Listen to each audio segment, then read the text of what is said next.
KFC chicken popcorn আর French fry দিয়ে শুরু হলো আমাদের যাত্রা। হ্যালো বন্ধুরা, আজকে আমি চলে এসেছি তোমাদের সাথে আমার শান্তিনিকেতন ট্রিপের এক্সপিরিয়েন্স শেয়ার করতে। প্রথমেই বলবো, এই গরমে ভুলেও শান্তিনিকেতন কেউ যেও না। আমার একটু দরকার ছিল, তাই আমায় যেতেই হয়েছিল। তো প্রথম দিন সাজুগুজু করে বেরিয়ে পড়েছিলাম কঙ্কালীতলার উদ্দেশ্যে। এরপর গেছিলাম একটি বুদ্ধ মন্দিরে, যেটা খুব সুন্দর ছিল, কিন্তু গেট বন্ধ হওয়ার জন্য বাইরে থেকে দেখেই ফিরে আসতে হয়েছিল। বিশ্বভারতী আমার আগেই ঘোরার জন্য, এবারে আর আমি বিশ্বভারতীতে যাইনি। তবে আমি যে টোটো চালকের সাথে ঘুরছিলাম, উনি আমাকে জানান যে এই মুহূর্তে বিশ্বভারতী ট্যুরিস্টদের জন্য নাকি বন্ধ আছে। কতটা সত্যি কথাটা আমি জানি না, তবে মিউজিয়াম এখনও সকলের জন্য খোলা।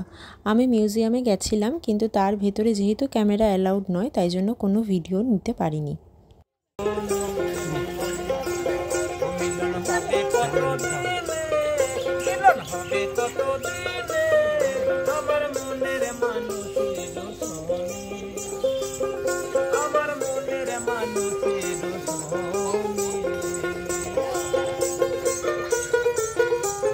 শান্তিনিকেতনের এই লোকগীতির মায়াই আলাদা। এরপর আমরা চলে গেছিলাম একটা আর্ট গ্যালারিতে। খুব সুন্দর সুন্দর কিছু পেইন্টিং এখানে টাঙানো ছিল।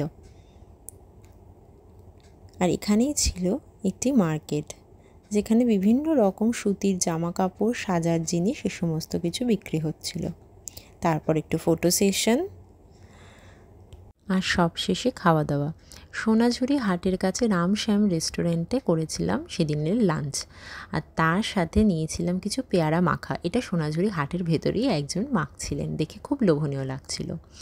আর ছিল এখানকার দই।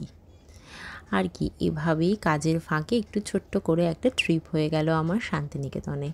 শীতকালে গেলে হয়তো আরও অনেক বেশি মজা করতে পারতাম, কিন্তু যাই হোক, যেটুকু পেলাম তাতেই খুশি। ভিডিওটা ভালো লেগে থাকলে চ্যানেলটি সাবস্ক্রাইব করে দিও।